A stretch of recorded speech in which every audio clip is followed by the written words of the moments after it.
Hello বন্ধুরা, সকলে কেমন আছো? আশা করি ভালো আছো। নমিতা সিম্পল লাইফস্টাইলে তোমাদের স্বাগত। আজ আমি কাঁচা আম তেল কীভাবে করি সেটা তোমাদের সাথে শেয়ার করতে চলেছি। তোমরা সাথে থাকো, দেখতে থাকো। প্রথমে বাজার থেকে আমটা কিনে এনে ধুয়ে ভালো করে জলটা শুকিয়ে নিয়ে পিস পিস করে কেটে নিচ্ছে। দেখতেই পাচ্ছ কাটছি। এবার কেটে ওটাকে রোদে শুকোতে দেব। খুব ভালো লাগে এই আম তেলটা, মশলা আম তেল।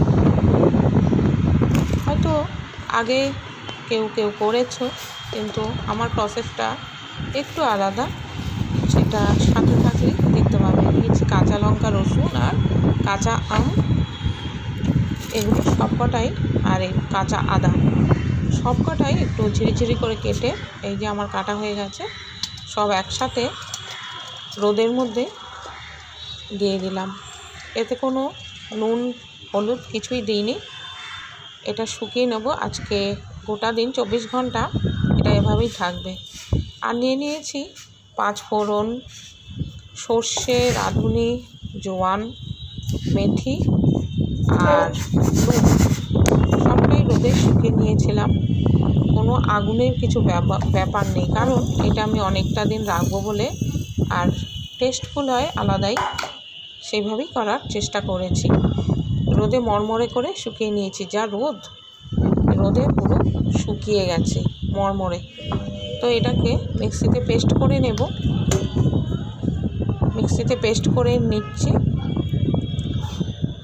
করে দেখবে এভাবে, আশা করি ভালো লাগবে।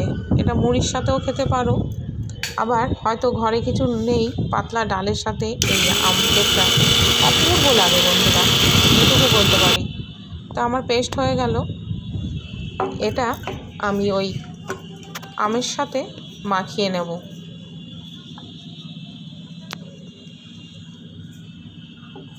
গুঁড়োটা একটু বেশি হয়ে গেল, আর একটু মাঝামাঝি গুঁড়োটা হলে ভালো হতো।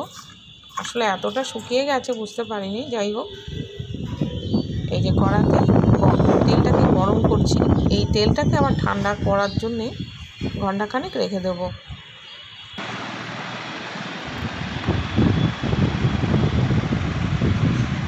এই মশলাটা দেখতে পাচ্ছ, এই মশলাটা আমের সাথে মাখিয়ে নেব।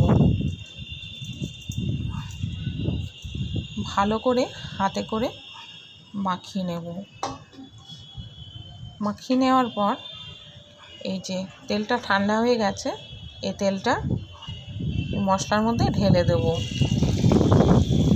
ঢেলে চামচ দিয়ে মেখে নেব, নেড়ে চেড়ে মেখে নেব।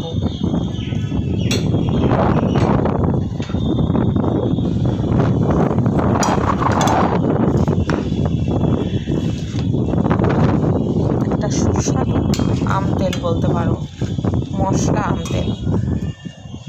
এটা একদিন রেখে দেব ঢাকা চাপা দিয়ে।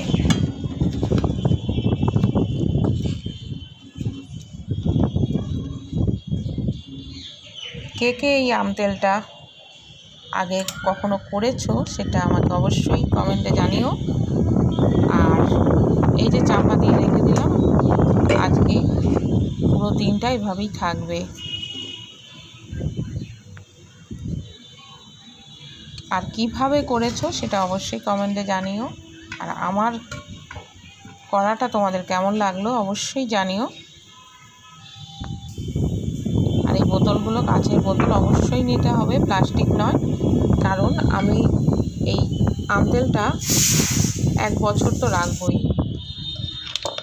এবার একদিন রাখার পরে এটা তৈরি হয়ে এসছে মোটামুটি। এটা বোতলে ভরে দেব, ভরে দিয়ে রোদে দিয়ে দেব। একদম প্রখর রোদ লাগবে, এই ঝিমি রোদে হবে না। এটাকে পুরোপুরি যেখানে রোদ আসে সেই জায়গাটায় দিতে হবে।